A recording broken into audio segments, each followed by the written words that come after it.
Okay, good afternoon to our viewers. Welcome to another episode of Real Talk with Ian and Ian. And this afternoon we are joined with no other than the one, Nikita Miller. I would normally put Killer Miller in the middle there, because that's how I know him as, we've been to States together. He came in as a youngster there at States, and I could not have been more proud of this gentleman. Nikita Miller, I've seen him as a youngster come in. At the time he came in, I was almost ready to get out of States. So I watched him blossom, through those years, his career. He have taken his career from schoolboy cricket straight to the top, the very top that you could represent, West Indies cricket. And this afternoon, we're just so proud to bring on one more of the States family to the platform. And, we're not going to spend too long into the intro. We're just going to bring in Nikita Miller to see a word. Then Ian will just read a word of inspiration, and then we'll take it away from there. So welcome, guys. Welcome to the platform. Thank you, guys, for viewing. And as you view, just share. Share with the family, all right? Nikita Miller, there you go, sir. Take it away. All right, good evening to your family, the guys who are watching on the live. My first time on, all the Stats family, past and present students, and all who are following on this live.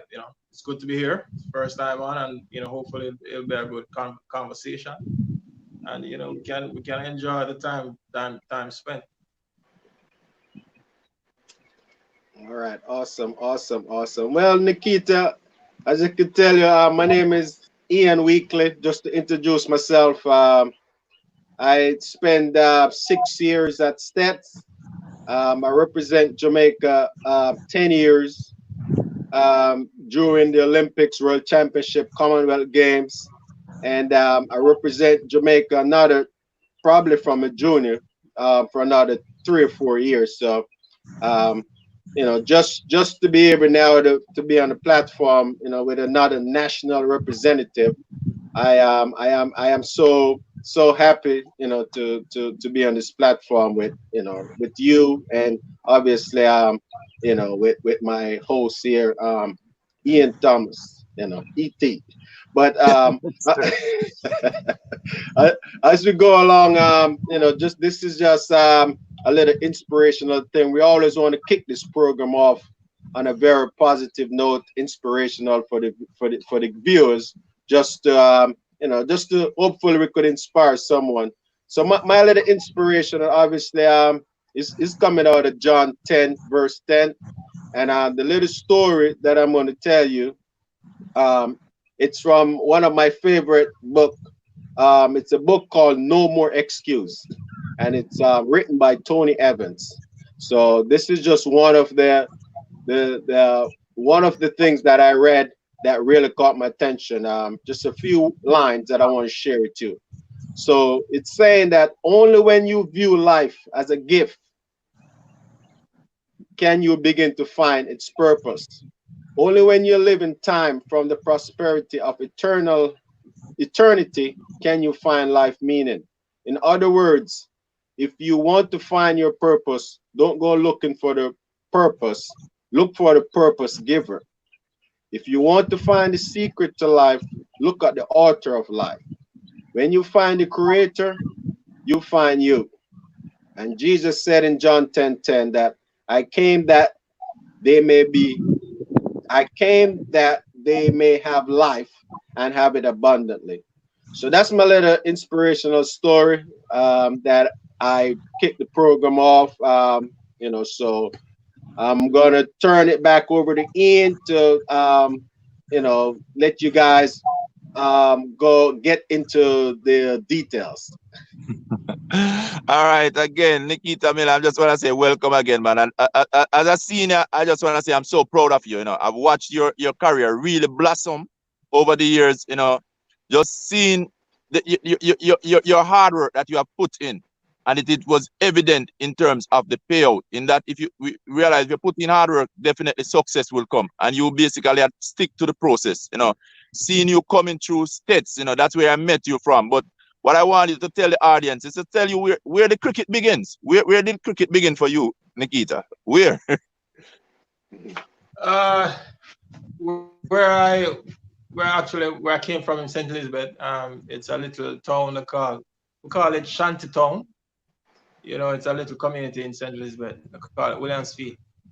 So my cousin, who is a past student of this, Roger Grow, he's recently retired from the Jamaica Defense Force. He left there as a lieutenant colonel, and he used to attend Monroe, and on the evenings when he returned from school, he would we're neighbors, so he would just call me on the lane and tell me to bowl to him.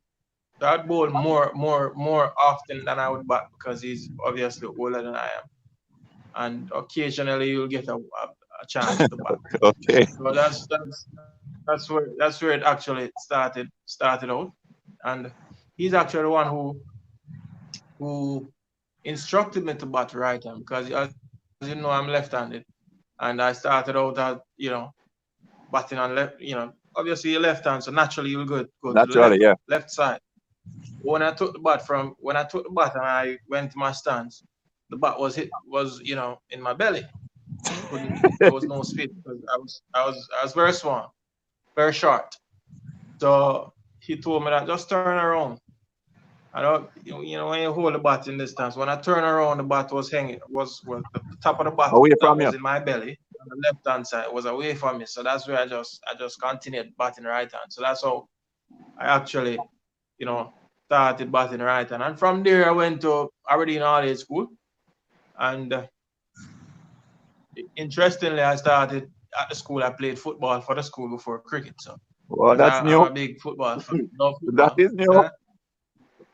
Yeah, so my first time representing all age school at the time was, and I only played one game anyhow. So it's not like I played a full season or seasons. I just played as probably one game out of one season, the first game, and that was it really. But I really loved football, and I was getting a lot of injuries because I was kind of okay. I was good enough and quick and could get past people, but I keep getting, hit, kicked down, and because I was smart. And one day my mom told me that, listen, this football thing not working out for you, you're getting too much injuries. So I went to school and I started playing for the cricket team. That's the early school. At the time, it was called Carrie and Smith. Yeah, I remember. I think it was under 19 or under 18, under 18s, and you had like what they did was they had in different zones or regions you have like competitions. Once you get out of your zone, then you'll move on to the next one, to the next zone. And I can remember playing at Stets, playing against Brenton Parchment. This is all age school cricket, but we were Yeah. playing at Stets. Mhm. And because obviously we did well, Aberdeen all age school, and we went to the regional finals and so on. And we played against Wade Allen, a guy they call Wade Allen. Yeah, I remember From from He was Manchester. playing for Manchester, right? And there was this other guy from, I think we played against a school called Red Bank or Yeah, that's somewhere my around that hometown. side. But no, man, that's my hometown, sir. Yeah, well, Yeah. yeah, I didn't remember that. Yeah, so yeah, we played against those. So that's where it actually, and I used to open the button for my early school. I was very small, but I was able to stand up and back, but still able to be consistent with the ball from a very early age. And Junior Bennett, I can remember even, I can tell you this, I didn't pass common entrance. I did the common entrance at that time. In those days, I believe it was very difficult, but I didn't do any schoolwork, and I didn't pass. So I was there and I said, okay, what am I going to do? I got a call from a senior teacher at the school saying that the coach is interested in me coming to Stats. Right. So I the deal was they worked out whatever what they needed to work out. I got to Stats. I'll just give you a little background of everything. I got to Stats and I started going to school. Oh, I'm in high school now. Stats is a well-known school. So in Hold in it. in in first We're not farm, gonna send it. We're not gonna I send it too didn't do fast it. into. hold it, Yeah, yeah, Nikita. We're not yeah. gonna send it too fast into the Okay, okay, state thing. All But right. what one thing right here that you mentioned, okay, okay, okay. your talent actually get you into states, and I think Ian would say his talent get him into states, right, Ian? And Yeah, my yeah, talent get yeah. me Yeah, into my states. talent got me to states. I was in the Well, hills when My they talent called got me. me to states. Definitely. My cricket is yeah. So Nikita, what I would, what we have in similarities, as I said, I attend states and I do three sports. In the under 14 and the under 16, I play cricket, football, and tracks. Now, obviously, I have similarities just like you in terms of I was excelling in football more than anything because once you get to Stetson, you become the captain, in the under 14 skipper, then you expect to keep progressing more. So that sport seems to be you know calling me more. But cricket, basically, I love cricket. Cricket was my first really sport growing up in Montego Bay. There's a thing called a place called Barnet Oval that we play cricket every Sunday, and I live about 10 minutes from Jarrett Park, also where we play a lot of cricket. But we yeah, must do yeah. multiple sports. But what I want to share with you, the fact that you said you got injured and you decided that you're going to start with cricket. That's how I kind of switched the track mainly because you know I wanted to what I'm doing. I wanted to get a scholarship and go to college. So this is the question that I have for you now. Since you love football and you love cricket, who is the most influential person, who influenced you the most, in it could be in a cricket or football, or if you want you could just tell us who influenced you most in cricket, and just who is your icon, one person that Yeah, really you look up to that really influenced you. Um, Funny enough, when I was a young boy growing up, I like you had like you have nowadays. There wasn't a lot of access to overseas players. You know what I mean? So even if you're watching Test cricket or if your Test cricket is on, it's either on the radio or it's on television. And I never used to watch a lot of um, cricket back then or even football. I would probably when I was growing up, I would probably only got get to watch like on a Sunday morning when I used to carry FA Cup on the telly. So I never used to get the chance to see a lot of international stars or even local or regional stars because I was in St. Elizabeth. Where I wasn't deep. a place where you can get internet or all those stuff. We were in But deep So rural. I wouldn't say that I was influenced. Eh? Go ahead, go ahead, I didn't go get ahead, that. Nikita. Okay, okay. So I wouldn't say that I was influenced by a particular individual. I would say that, as I mentioned, my cousin he introduced me to the sport and kind of give me that belief that I could manage to play at that level. And then I would say a person that was really influential in certain decisions that I've made in cricket really was Junior Bennett. He was really the guy that every day he's one of those guys who is like a philosopher. You will sit around him and he will tell you about life, Yeah, generally about sports. He was our main man. Was a particular guy called him King. I could attest to that with So you. he was the guy yeah, he was the guy that really I would say inspired me or give me that belief that I could operate in sports, at the level that I operated. I wanted to play some football at Stets, and he told me that, listen, you're pretty decent here, so I would kind of advise against that. Take care and just stick with the cricket. And right through, even now, if I'm making a decision about anything, I'll take up my phone and I'll call him. So I would. It's surprising that yeah, he's a coach and he has never really played at the highest level, but any sort of information I want and anything at all, whether it be life, business, or yeah, sports, I tend to call on Junior So He's he the was guy more that I like would your say. mentor, you know. I guess Mr. Junior Bennett was Yeah, mentoring yeah, you, yeah, from early. So definitely, there's definitely. any particular player for me when I was growing up, just I used to like Jeffrey Dudgeon, just because Yeah, I'm a goalkeeper. I used to be an A-class goalkeeper. So, in cricket, a wicket keeper. So I admire Dudgeon.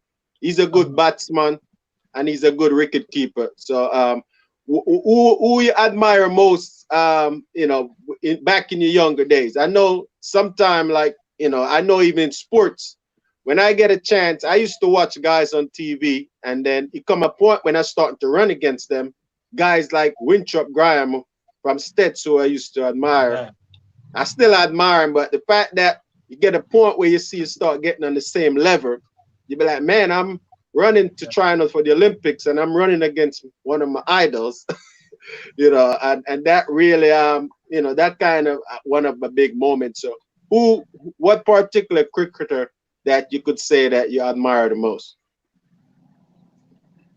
Uh, it's a tough one because you see, I draw from different individuals. I don't pick out a particular individual to say, okay, this guy. But if I should name one from the West Indies, and just the way he was as a cricketer, he was always aggressive, always in your face. In my time, it's Brian Lara. Obviously, is our batsman. Brian Lara was it for us.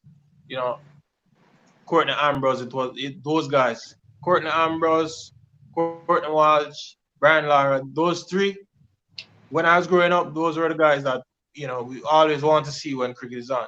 And a little before that, Viv. You understand? Viv was just a beast, really. He was, Yeah. really aggressive as a person. Even when I moved to the next level and he was, in the back in as an administrator or a coach, he was still aggressive as well. So, what I mean, it's just ingrained in him to be that aggressive, and that kind of helped him to be the cricketer he was. And I admire that about him, really. But I wouldn't really name one individual. But in terms of West Indies, obviously when they were at the peak of their powers, there were a lot of players that were out there and stand out. But if I should pick one out of all of them, I would Yeah. go Viv. But we really love to watch Brian Lara and Courtney Walsh and Courtney Ambrose. Those three in my time would be the ones that we were thinking. But in terms of my art now, there are two that when I was watching cricket, when I was involved fully, Shane Warne, his aggression. I watch him a lot and pick a lot from him. Just the way he was, it was like he was a fast bowler, for me, and he was really aggressive to the batsmen, aggressive to the umpires, and what I mean, you could see his demeanor as a ruthless bowler. So that's a guy I would say overseas really, and also Vittori.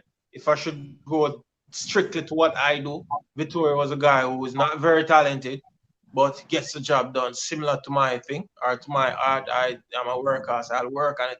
That was a guy that I could, if you should ask me, is I would shape myself off, or I would say is similar to me how I operate. And if I believe if I'd gotten the opportunity, I would probably you know mirror something that he has done in his career as well at that level. So those guys really.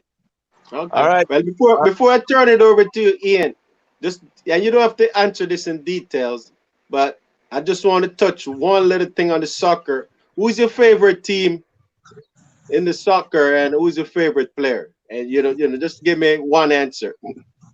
All right. As it is now, club or country? Club or both? Country, country, country. Country is Argentina, Messi, man. Argentina, Messi. One. One answer. Argentina, Messi. Club, Manchester United. Yeah, that's it. Okay, all right, great, great, great, great. Take it on, Ian.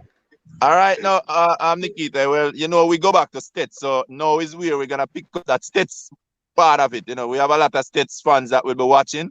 You know, and they will know that work and integrity. So our foundation was well laid out. And you'd mention about Junior Bennett, and I can attest to Junior Bennett as the real coach. I call him the real coach. I don't see better than him, even though I don't think they had given him the opportunity that he should have gotten. Because trust me, if they had allowed Junior Bennett to coach to the level that he deserved, because trust me, he was producing youngsters that were so talented that they could play in any team. That as much as I say, even at a schoolboy level. And he was also my mentor. Up to today, I talk to JB like daily. JB, if you don't know, we are even gonna bring out a JB brand that I've been working on something all these years. Something gonna be coming out with JB brand because I respect this man so much that I know that we had to do something for JB. But recently, yesterday I talked to JB and I actually had to cry. I was talking to JB and JB was with his mother. I don't know if you know, but they shot his nephew, and he said of all the work he have done with cricketers through Jamaica, everything, the hardest thing was to pass that news on to the elders. After a gunman would have gunned down his nephew. So we just want to take a little time out here to say condolences to Junior Bennett, our coach, and his entire family. We just want to be there and be strong for him because, he's a strong man. So we know he will be standing strong, but we can't tell what is going through his mind. Death is something we never be able to wrap our mind and our heart around. But now we're going to take it back down to his coaching. His coaching was exceptional.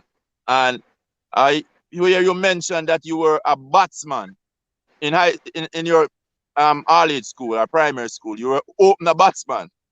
The thing is, I'm seeing a trend in the mirror. I go to States, I was a batsman, although I tall. But when I went to States, JB look at me and see the height and say, tall pace, really? You just take the ball. That's all you need to do. You have too much batsman, dog. You have factory a batsman and you come with all this height, You need figures go bowl. So what happened that you transition? Even though I know you're still a great batsman, and a lot of people don't know that you're a clean batsman. I see you as a clean batsman, and that is something I think they should have picked into more because I think as an all-rounder, you're one of the genuine all-rounder. Because I check your runs, you have over 2,000 plus first-class runs. That's a lot of runs for a bowler. And it's not that you get to bat, you're batting down to 9, 10, 11. So your batting was not to the forefront. But tell me what happened when you went into States. As a youngster, as a batsman, and do you look a bowling? Because most of your bowling you look like at your family, your bowl too. So tell me what happened there. I was still a capable bowler. But when I went to States, I was small, so I wasn't able to. When I came there and I saw where the guys were, scoring down the ground and all over the the field. I guess when training starts, and how it goes. When you're a junior, you don't really get to bat too much until all the seniors get a chance to go. And in those days, that's how it used to go. Anyway, so the opportunities weren't as frequent as it was in early school. So I guess the interest kind of dwindled over time. So yeah, and I just really focused on the bowling throughout school. I was very, disciplined. I mean, my first season I wasn't so into because I didn't understand where I could go with the cricket. I was just playing it because I could play. It was nothing really that I have this dream of playing for the West Indies. I didn't have that. Which year was that? Let the people know which year was that, so they could reflect back to you at States days. Which year was that when all of this started? 1995. That was 1995. So I went to States 95. Obviously, Mr. Ian there would have already. I graduated 93. So it's yeah, right. It's funny. My aunt graduated. Yeah, it's funny how you guys talk about cricket for track. Obviously, as I said, I run for Jamaica in many occasions, and we go to a trials, and that's how they select the team. Now, in cricket, it's different. Them guys give you a call on the phone and said they want you to come they invite you for the national team. So with that said and done, I don't know that process. Obviously, the process obviously is based on your performance. How you've been performing, so you get an invitation. But how was that feeling when you get invited for the national team? Can you bring us back and let us know when was that the first time you get called, and um, just describe what were you doing at the time, and and just give us some information about that. Right. So I mean, it's interesting. We're gonna skip out a few things because when I was playing senior cup cricket at the time, I was obviously I skip a few levels. So I'm at Melbourne now, Kingston. At the time I was living in, I was still at school. I was in, I repeated. At the time I didn't have six forms. I repeated Yeah, 11th yeah. grade, and All of us. right. So yeah, so I repeated That's 11th good. grade, played pretty much for sports that year, and I was playing for Melbourne at the time, so I was back and forth from Kingston. I used to live at East Kingston, and I was playing for Melbourne. And after school, I left school. This was 2001. Left school, and I was there out there. The struggle after you leave school is tough. You know, Decided that I won't stay in St. Elizabeth. I'm just gonna stay in Kingston. Seeing that I was back and forth, so I just decided I'd stay in Kingston. So I'm playing now right through. I'm going. I'm taking wickets at club level. I'm doing well. This was 2001, 2002, 2003. So these are like what, 3 years? 2004 now. All of those years, and I'm doing well. I'm not getting the call to go to trials. And yes, yeah, we also had trials too. It's just that you're select. Yeah, you got called to trials first, and then based on your performances at trials, then you'll be selected. So this was what, 2004. At this point I decided that, listen, I need to find another way because I can't sit down and do anything. So I spoke to a friend of mine who was at UTech at the time, and I actually, obviously, the story I started where I say I went to school, I didn't pass, you know, common entrance, and I wasn't doing well at school. But I decided that, listen, by the time I left school, I was really up to the level of high school and doing well in school. I actually have a plaque at home where I got the most improved student in the entire school. A lot of persons don't know that. I went on stage and I got this plaque from the principal. Shocker, as you guys probably Yeah. know. Right? Right. So I actually told the guy that I'm interested in, coming to UTech. So he asked me what I had, and I told him, and he said, okay, I will get in. And I applied and I got in. I was doing construction at the time. I I thing. I was in building, yeah, that faculty. So I got accepted. So I started school, UTech. So when I was going UTech now, this was September 2004. I got a call. Say, you're invited to our trials. I'm like, okay, everything is happening. So I got a call that I'm like, accepted to university, and and then I got a call that I'm invited to trials.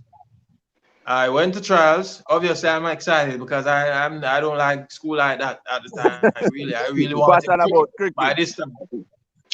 So anyhow, went and I did absolutely brilliant. Again, it was a 1 day trials. I can't remember even bowling 10 overs and conceded 8 runs and got two Whoa. wickets in a trial game Wow, where wow, yeah, wow. that was unheard of at the time. Right away, I made the team, and I went away with the team. When I got that call that day, I was at home down by East Kingston. I got a call and I said, you're going to trials. I'm like, I totally forgot about school. I couldn't think too much more about school. I started thinking, how am I going to perform at trials, and who am I going to get out? All of that. I got really excited. I was like butterflies. When you're at school and you Yeah. have a little girlfriend, and thing you feel What? good. Yeah. Oh gosh, man, I was excited. And after I did well in the trials, and this is the nervous part of it. No, when I get trials over now, the last game, you're kind of assembled in a room, and the selector or the coach would come up, and this is when you will find out if you're selected or not. So I'm in the room, and that I was somewhere in the park at the time because we played some games at Melbourne, And interestingly, if you know Melbourne, I don't know if you know Melbourne cricket ground. It's a Yeah. small ground. That's where I really got. I got about 10 overs for eight runs and got 2 wickets. Small ground, but anyhow, to find a partner and team to be selected. So I'm there, like wonder if I'm going to make the team. Yeah, sweat in your And pants. oh Lord, I'm excited really because I know I did well. So I was kind of excited because and guys were coming up and said, "Killer, I think you kind of make it in." You I see, said, "Yeah, you really." see the spot. Yeah, yeah. So, but when I heard my name though, when I heard my name, that was like, oh, it's like I can't describe the feeling. It's very difficult to really express the feeling I had. I was so over the moon. I was absolutely happy. I started thinking about even the first game. Okay, That's how I okay. started. I started to plan my tournament. That's how excited I was really. So it's a feeling that you can't really explain. And I guess further down I'll explain the same as it relates Yeah, to the West Indies as well. So yeah, it's nothing like it. All right. Excellent, man. Excellent, excellent. I just know those feelings when you know that, it's, and there a little bit of nervousness, when especially the first time. I mean, when you get that call. And so, can you tell me just a little bit? So typically, those guys, when you get selected, is it something official? You get a letter or just a phone call? You sign a contract? How does that work? In my time, all you got was, as I said, we assembled in the room, and you're told, and they name the team. So obviously they'll announce the captain first, and then they'll Yeah. name 14 players or 13 players depending on the version of cricket they're playing. So if it's 4-day cricket, normally it's 13. If it's 1 day, which is let's say, is normally 14 that travel. So you don't really get a letter or Okay. a phone call. Well, depending Okay. on you know, as I say, in my time it wasn't a phone call. It was you're assembled in the room and they name the team.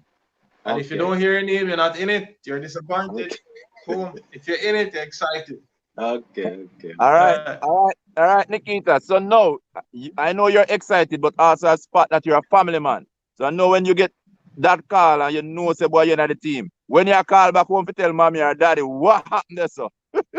I know it's excitement all across the board. listen, man, excitement, man, all across. Because remember now, I'm away from family this time. I'm living with family, uncles and so on. But majority of my family that I grew up with, sisters, brother, and cousins and so on, grandma, grandpa. Those guys were in the country. So yeah, everybody was excited. I call them, tell them to listen to the sport news later on, and what I mean, on TVJ and so All on. right, So yeah, listen out for my name. I'm in, and man, God, everybody oh was God. excited and was excited. Yeah, yeah. So my mom called friends of hers, and told them to listen out for the news tonight, and everybody was excited. I mean, my boy, You met know. the team. You know? Yes. Yeah, Yeah, man. Yeah, yeah. Yeah. All yeah, them man. say how it go. All right, all right. All right. Well, that's very, very, very interesting. So, just to revert back, what year did you get called for the national team?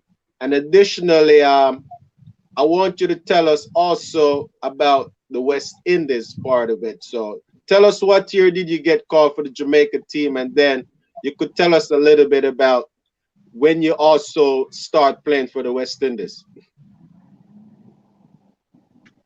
All right. So 2004, I got selected for trials first. That's 2004 September.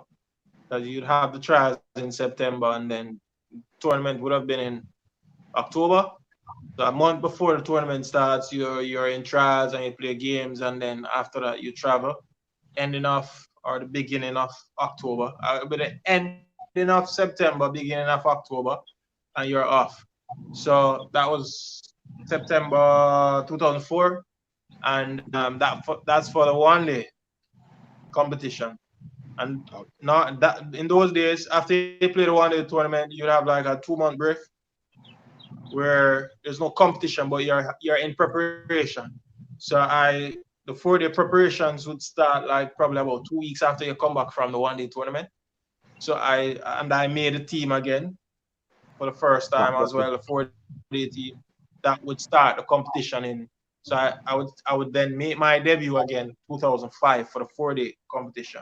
So the one day competition 2004, Going forward. the 4 day competition 2005, and that season, that 2005 season, my first season, I actually got the Courtney Walsh Award for the most wickets in the competition. So my first Congratulations season again, for man. Jamaica, I got the most. You All know, right. I Awesome. Awesome. that same year I went to England. I played some league cricket 2005 in England, and I also got selected to the A team 2005. You know, so Okay. that's when I got a little taste of um West Indies cricket. And in terms of my debut now, which is the one day debut that I made in Warner Park 2000. This is 2008 against Australia. Um, yeah, this was June, was it? No, July the 4th, 2008. Recently, I 2008. posted about it. Okay. I made my one day debut for West Indies, and I can tell you that feeling was even greater than the one when I made my debut. That one, no, you get a call, and it was one of West Indies legends who was the selector at the time, chairman of selectors. I think is Gordon Greenwich. I can't remember the Okay. day clear. I was Big at call home, that. East Kingston at the time, Back Road. I was alone at home as well. I think my family was after church. It was a Sunday, and called me. And when I saw the call, I was like, when I saw the area code at the time, I was like, okay, because I was watching the series. The series was going on, and Ben was playing before, and I was tracking it. And you'd hear the commentators making suggestions like, you know, when they're suggesting that there needs to be a change now, and yeah, you're made mention of, and I said okay. So when I saw the card, I was like, like you're there's something inside of you. I don't know what you call it, if a butterfly or what you call it, but there's this feeling that you get. I can't really describe it. It was, oh, trust me, and I waited like with bated breath to see what he was going to say or who it was. I was like, okay. And when he said, Nikita, this is Gordon Greenwich. And once I hear Gordon Greenwich, I was like, I started celebrating. Because there's no Okay. other reason you're gonna call me. Because I know you're chairman and selector. There's no other reason you're gonna call me. So I'm like, okay, cool. And I started celebrating inside. Now I wasn't shouting because I was still on the car. And when he told me that you would fly down, you fly down to Warner Park for the remaining 2 games, I was like, okay, cool. I was being cool because at that time they used to call me the cool ruler, so I was just behaving like I was super cool. And after he hung up and thing, I went I was looking around, so I was like, is this true? Is You this have to for check real? yourself. So okay, cool. Yeah. So I started check myself and I walk around the house and decent size, living area. So I went outside and I went around the back of the house. And I went to the back of the house and I punched back. I Yeah. didn't shout or anything, Like I just looked up and I was like, I see that celebration on that some was of your my cricket too. celebration. Really. Yeah, it's like, everything was just released. I was really happy. Yeah, that's awesome. Awesome, man. Awesome. Well, as it could say, so how long was your tenure? So obviously I'm looking at your timeline. So you got called in 2004. You played for Jamaica. Then you go for the West Indies. How long did you play for the West Indies?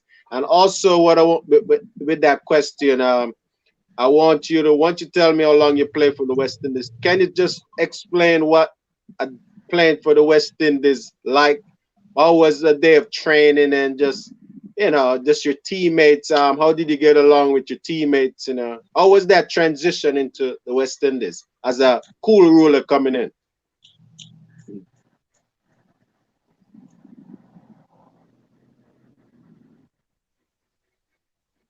I'm sorry, you break up just there was a little glitch just now when you Okay, were okay. speaking.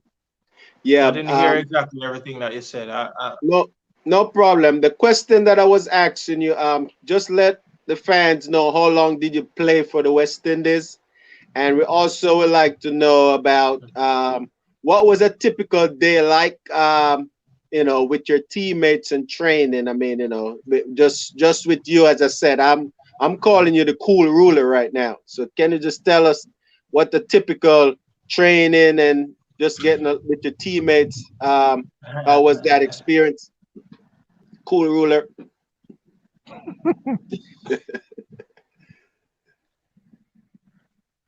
All right.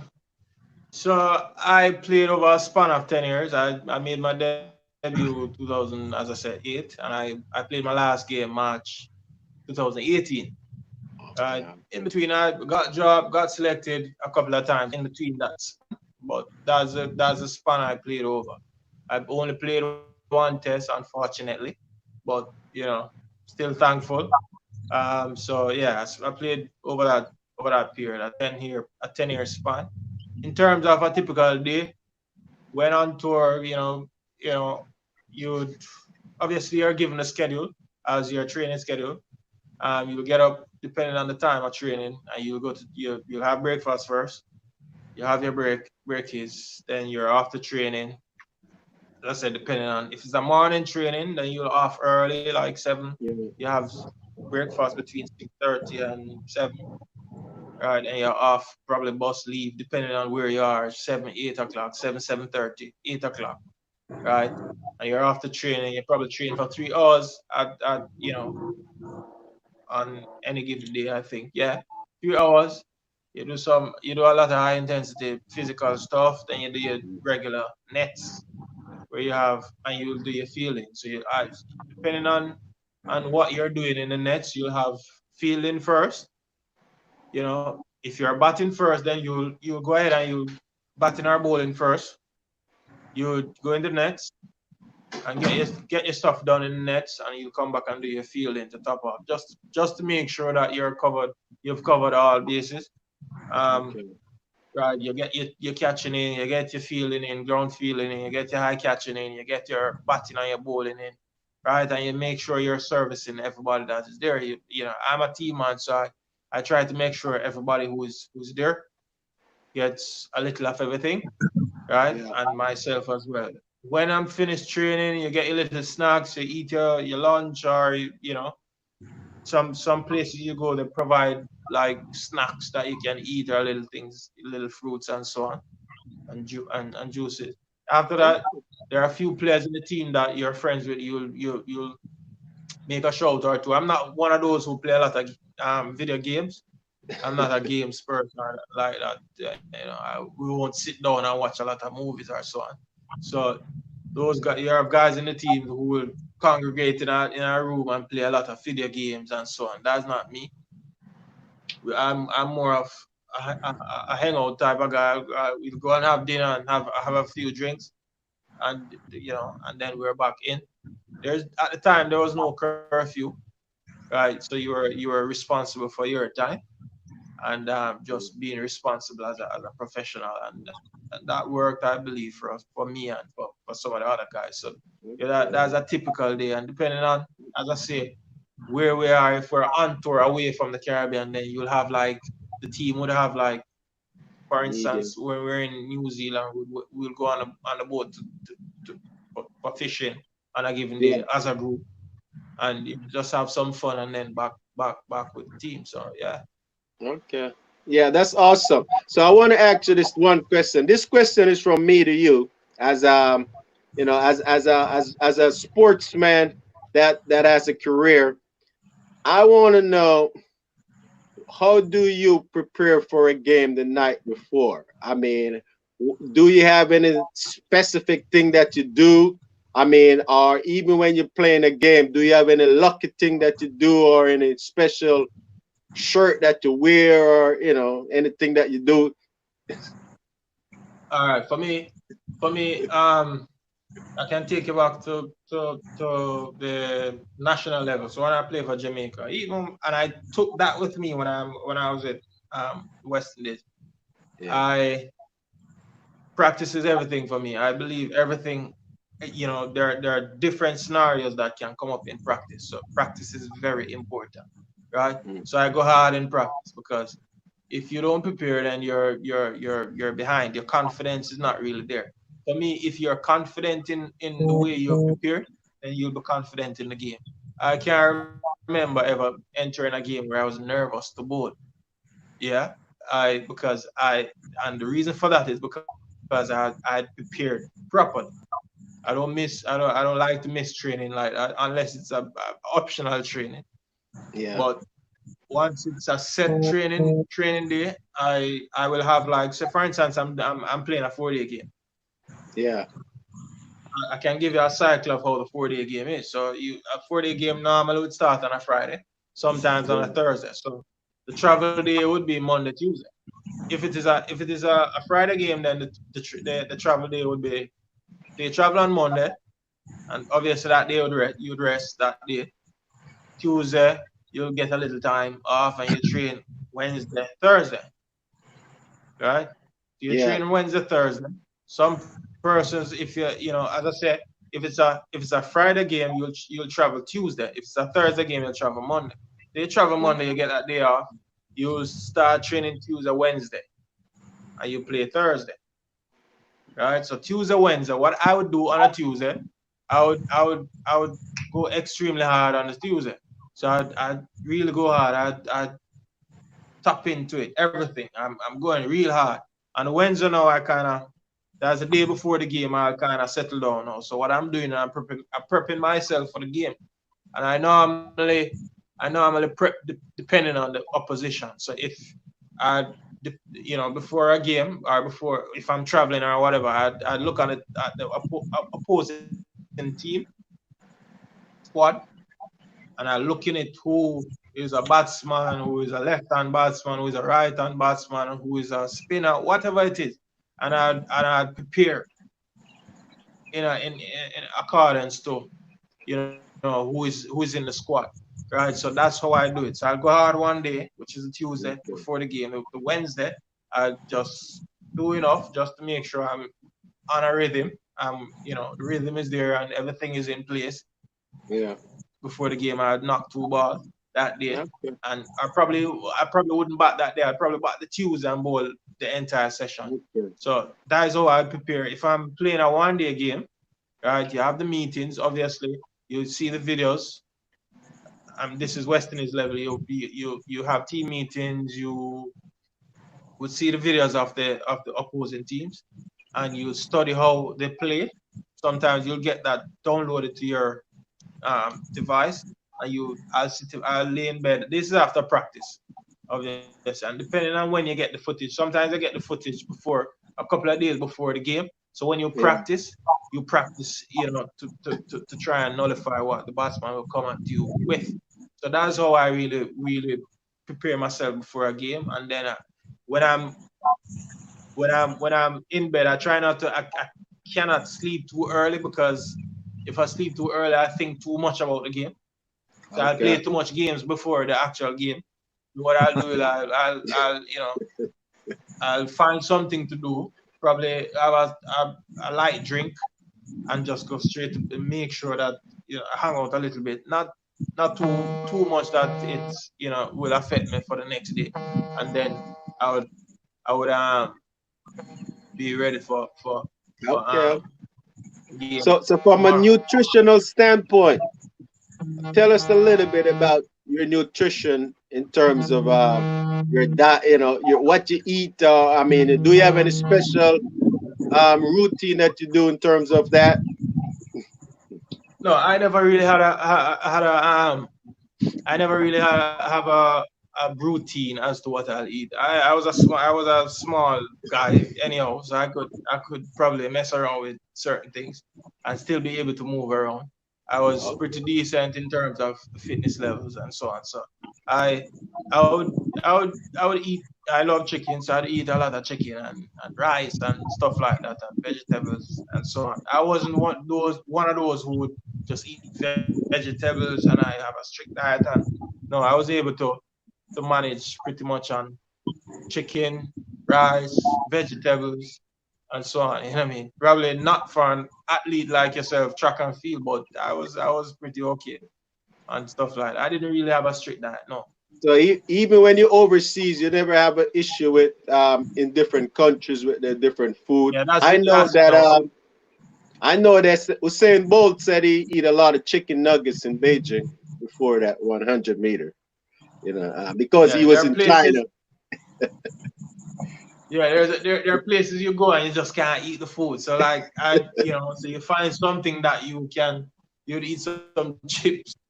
Probably not the best thing. You would probably find a steak somewhere, a steak and mashed potato and steak. You can't go wrong with that. So from time to time, that what if I'm at a particular place and I don't really love the food that they provide, I just eat a steak with mashed potatoes, and that would take me through really. All right, Nikita. So I've heard all of the training and everything. So when you put in the hard work, we're definitely gonna be looking for results. And I know now, Yeah. results is what really count. Results is what really allow you to keep your spot in the team. Result is what the country your spectator is really looking at. Because if you don't perform, how we stay in the West Indies, you start get burnout from early. So now that you have put in all the hard work and everything, I want you to take us back, because what people don't know that you're a great batsman. I know that. So I want you to take me back now in terms of some of the results. Tell us one of your best moment in terms of getting a certain amount of wicket and your best day with the bat. You can remember these innings, that you help out the team with the bat. And a day when boy you come and you take the bat, everything is just happening for you. Jamaica or West Indies. All right, I want you see, because you are the man on the platform, give us your Jamaican day and your West Indies day. Because the Jamaican day had to lead to the West Indies. All right, so my best day I would say with the bat for Jamaica would be against Barbados in Barbados. That's my highest score to date. Really, I scored 86, and to date I still blame JV for not getting the century. But yeah, What? not just out of jest. I just kidding. Because we had a big score at the time, and when I went in, I was like at 80 or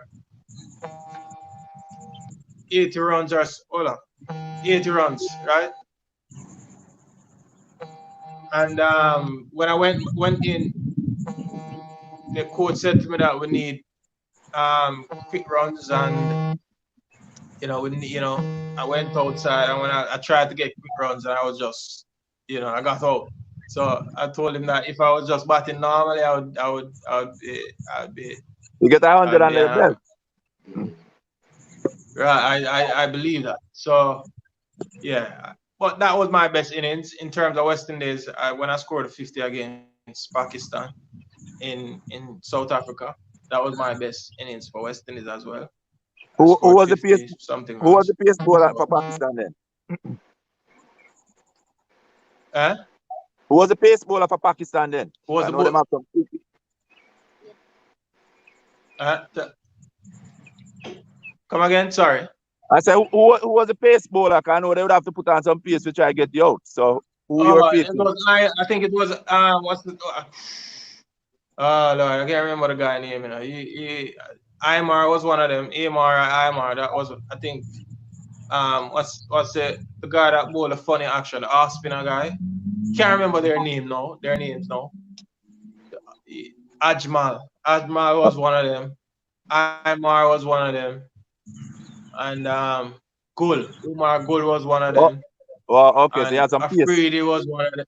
Brady was one of them, and yeah, a couple of those guys, yeah. So that was a good half century. That's what I wanted the people to know. That was a good half century. Because Pakistan always have some good players, no matter what. In a Pakistan test team gonna have some good spinners and some good pace bowlers. So that's a Yeah. good 50.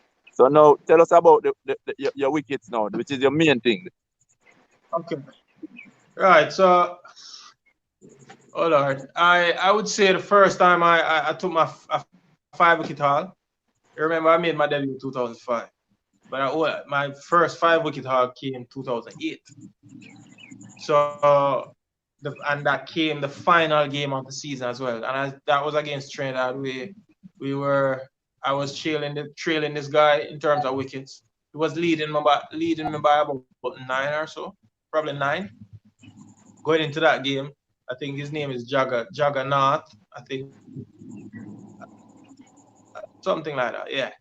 And in that game, he 9 or 8. I can't remember how much, but he was leading me going in by a considerable amount going into that final game. And I actually got 5 wickets in the first innings, 5 wickets in the second innings. We won the game, we won the finals, and we did well. And that was my first 10 wicket haul, my first 5 wicket haul. So I would say that was my best. I've taken more wickets and a lot of wickets for Jamaica over the years.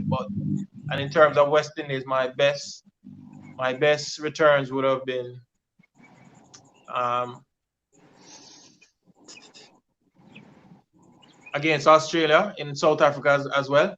I took 2 wickets, and it's rivalry. It's two of them, right? I'm kind of iffy about the two. One in New Zealand where I took 4 wickets for 40 something runs, and the other against South Africa, against Australia and South Africa where I took 2 wickets for about 20 something, about 22 runs or 24 runs from 10 wickets. And I got Ricky Ponting out and a guy named Craig White, I think, or something White from Australia. I left Ricky down the pitch, stump out stump, and the other guy bowled. That I Big wicket believe that. that was one of my best performances. Yeah, Ricky's a top guy, really. Yeah, You that's know. a big wicket. You get Ricky Ponting, you get Australia at top. Yeah, All yeah, right, sound good. So yeah. But Nikita, it's go ahead, unfortunate go ahead, that go ahead, yeah, go ahead. I might have to cut the short. Well, we know we'll have to I bring say you I back. might have to So, cut the short because I find wife is calling me. I got like four missed calls from her, so I'm wondering if there's something wrong. So I might no, have to Sound go and good. give her a call. we thank you, man, for the time spent with us, and we really appreciate you. We love what you have done for us, the West Indies, Jamaica, and also the States family. We just want to give you, a big thumbs up for all the hard work that you have put in, and you have really set the stage. And before you go, just one line, something for the youth. What you say, something to the youth. Listen, man, listen, stay in school first and educate yourself about whatever you're doing. I mean, if you're not an intellect, you can educate yourself on whatever you're doing. Make sure that you learn about what you're going to do first. If it's sports, if it's business, whatever it is, make sure you're knowledgeable about your sport first. Work hard, work smart, right? And just believe in yourself, right? I know a lot of persons say that all the time, believe in yourself. But you have to take risks, but you have to prepare first before you take the risk. And that's how belief comes. When you work hard and you have harnessed your skills, then you become more and more confident in what you do and you can take more risks. So, just thanks for having me again. It's a pleasure talking to you guys, and I'm sure I'll do this again for you anytime, right? So just Don't hit worry. me up, right? Next And time, thanks for that time we'll find out. We'll you. find out what next for Nikita then. So it's all good. Ian want to Yeah, say a man. final All word. right. Yeah, man. Blessing to you, man. And I just said, I can't wait to bring you back on the show again. I know this is we spent a good 1 hour, so just want to wish you on the family. I wish you success in your next phase of your career. I know that we all got different careers, so now that your playing days are past, and I know that you're going to be doing something to another career. So I'm wishing you all the best in whatever else you're doing. I know that if we got time, we'd have talked more about it, but I'm gonna just send you off to your family, and just if your wife is watching, just let her know that we All right. thank her for this time. Thanks, man, and She's blessings. calling me a lot now. That's 5 missed God, calls. All God right. go with Thanks, you, man. eh? Yeah, man. Thanks, Ah, thanks. Yeah, okay. respect. All right. Yes, guys. So you could leave, Nikita. You could leave it. Yes, Ian. Okay, So go ahead. With your we could just have a little review wrap of up what session. happened today in regarding to the specials. Former student athlete from St. Elizabeth Technical and Jamaican West Indies. Just tell me a little bit about if there's anything you want to share. Just for the fans and our followers. Oh, about me or about Nikita? About Nikita, All right.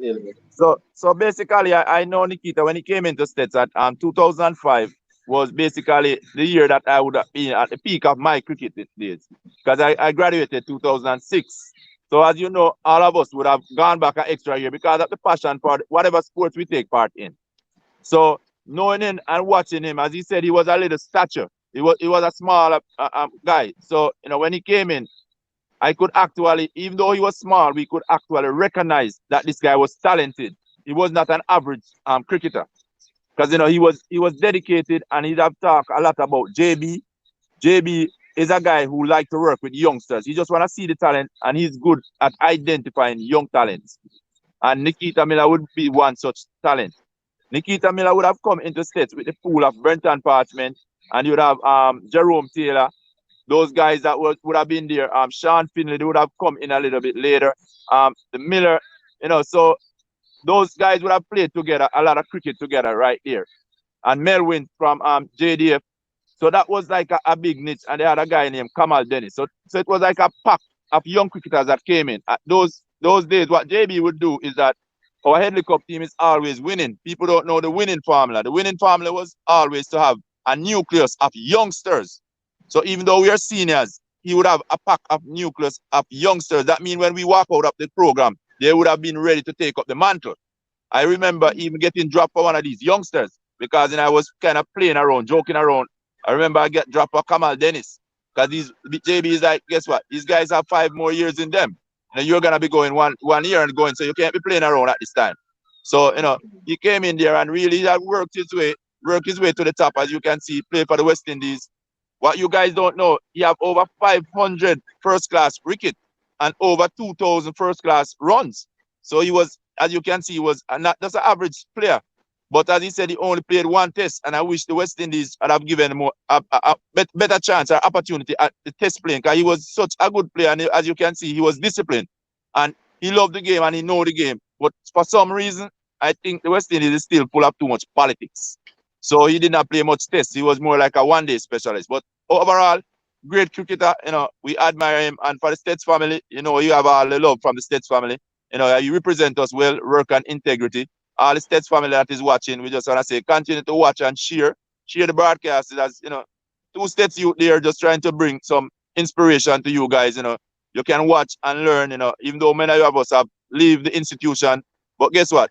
There's a lot that we don't know about, but we are bringing these people back on the platform. So all of us could come here and gather and learn something. So that's about it, Ian. And before I finish, when I'm finished here, I'm gonna have another interview, but on my live, I'm gonna be interviewing somebody here who is running in politics. Never see myself even talking to somebody in politics. But at 7:30, I'm gonna have that. You guys could join me back on my Facebook live, and you'll see I'll interview somebody else. So Ian, you can take it away, my brother.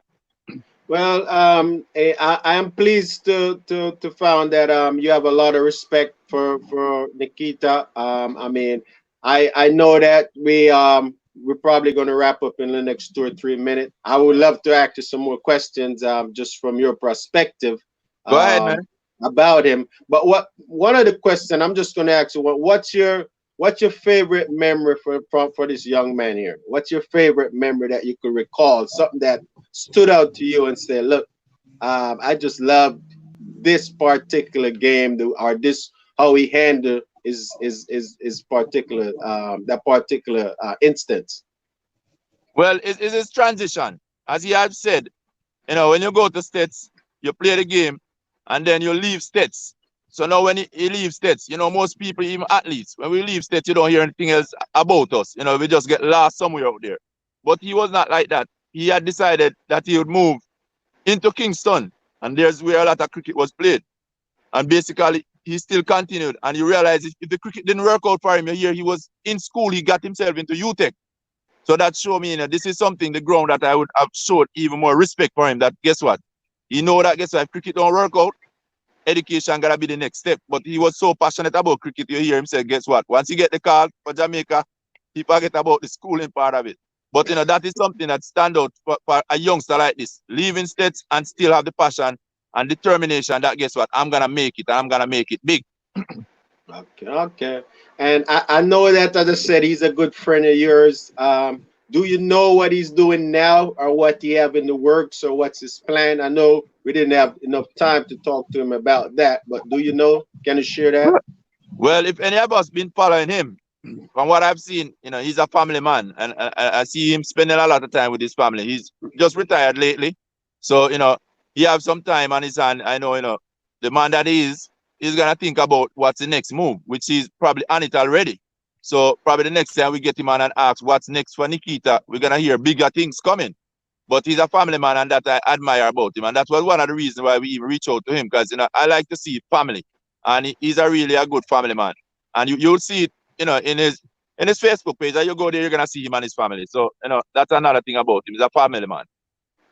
All right, awesome, awesome. Well, guys, we have done another episode, with two stats past student athlete, and then we have also brought in another stats athlete today. I would like to remind you guys that we also running a live broadcast on YouTube. So you could go to YouTube, and you also could see Ian and Ian. We have a channel on YouTube, so you could follow us, subscribe on YouTube. For many of us that not able to get on Facebook sometime and be on YouTube, just remember we're on the YouTube platform, and our goal is to bring you a lot of success stories, and to just bring you back, and just to let you know people are not gone. So just stay tuned. We're coming bigger and better, 2020, 2021. So just stay Yeah. tuned, and Yeah. look out. And also, I'm telling that you have a podcast going to. Yes. Also, we after every broadcast, we'll be issuing a podcast. Now we're on Spotify, iTunes, Google Doc. So those are three big platforms, and we're constantly adding to more platforms. So same thing. Anchor, Ian and Ian, and so you could go to our Facebook page to see the direct podcast. And I said you could just go to Spotify, type Ian and Ian in, and you'll find a lot. You'll find you could listen to the podcast in entirety for for those that on the go, that's in the car, just want to listen to something. We got that option for you. So we're just trying to make sure that we get all listeners from all different areas. So our goal is to reach every platform. So just stay tuned, because we're even gonna be on more platform and bigger platform moving forward. And guys, as you guys listen, I always advise to just share it. Another stats follower may be out there who just want to get connected with the group. The alumni group is also there. Stats family, as you guys come on, as we have seen more and more stats families coming on, because they're hearing about the platform. So we said, share it on your Facebook, share the videos, let somebody else enjoy and see what is going on. Life after stats, basically, what's going on. Ian, I wish you tell at least a few of them, because the younger guys, they probably don't even know who Ian is. But I'm going to tell you guys, Ian is an Olympian. So a lot of you guys probably thinking, Ian is an Olympian. I tried to pull that out in his first video. He didn't give much of that, but an Olympian, great hurdler. So Ian, you probably want to close it up at 2 minutes and finish it up with Ian. Well, as I said, as a lot of you guys know, I've been pretty much doing sports all my life. I am up in my 40s, 46. I've been doing sports, I could say, about 30, 32 years. And that sports has been my opportunity. Sports has been everything for me. So, to talk about sports is just that's my life. I mean, talk about all my accomplishment. I've been running. I've been playing soccer. Transition to track. I play soccer and cricket in the under 14, under 16. Then transition over to track and field, mainly because I see a bigger opportunity at the time. I probably would have been successful in football. If I say football and soccer, we know what we're talking about. So so just all of that, with competing, representing Jamaica at the highest level, at pretty much all major championship, and winning medals, just be a teammate of every single athlete that's there, from Veronica Camber, Brown, Bridget Foster Hilton. I could tell you about Dinsdale Morgan, Winthrop Graham, and I could tell you that it's been a fun. Trackers gave me the opportunity to travel the world and to meet great people and to see what it's like, in other cultures. So, we could go on and on right now and tell you that a long resume of me. As you listen to the program, you will know more about me. There is always going to be something that I could relate myself to, especially talking to Nikita because he was a professional cricketer. I'm a professional athlete. We traveled over the world, so some of the similarities I could say. So this is why I enjoy doing this here because it's happy to talk to someone else from a different perspective. And as I said, we have a lot of people that we're planning to bring on the podcast, on the YouTube, on the Facebook Live. So this is what I want you to do. We got an email address. It's Ian, EIAN, and Ian, IAN at Gmail. If there's somebody that you want to come on the show, you could send us an email too. We will go after, if it's somebody especially that from your high school represent Jamaica, just let us know, because we want to, you could give us your feedback. We want to know what you want and what you like. So just give us a feedback of what we're doing and what you enjoy mostly, so we could continue to inspire the guests and educate the guests, and just continue to share positive knowledge. That's the direction we want to go, and we're going to build on this platform. So so so on that note, we're gonna I'm gonna wrap up my broadcast by saying that, thanks all the tuners for tuning in today. I really appreciate your likes. I appreciate your comment, and I appreciate you spreading this year. Make sure we spread this year, so that people could know that, you know my classmate, somebody that I used to see on TV, what they're doing now, because we're all here and life goes on, especially in the time we're at now. We gotta share as much as we can. So on that note, until we see you again, this coming up Sunday, we're bringing on two females, and one is a past student athlete from Stet, Bobette Stewart. She We want to do a programmer on her because she has a great success story about our youthfulness that we like to share. We're also bringing on, I know that many of us who follow track and field and know about Olympians, we're also bringing on the Jamaican national record holder in the discus. She is the best. She is leading the way for Jamaica right now. So we want you to tune in and hear her story in regarding to her preparation for the Olympics. She's been preparing this year and it's been canceled. So now we want to hear her disappointment. We want to share with you because she compete for her country and her fans and her family and her friends. So we want you to hear her story, and we want you to support her in any way you can. So I'm going to end my segment with Ian and Ian Real Talk. It was a positive conversation. Until I talk to you again, may the good Lord bless you and keep you. See you guys.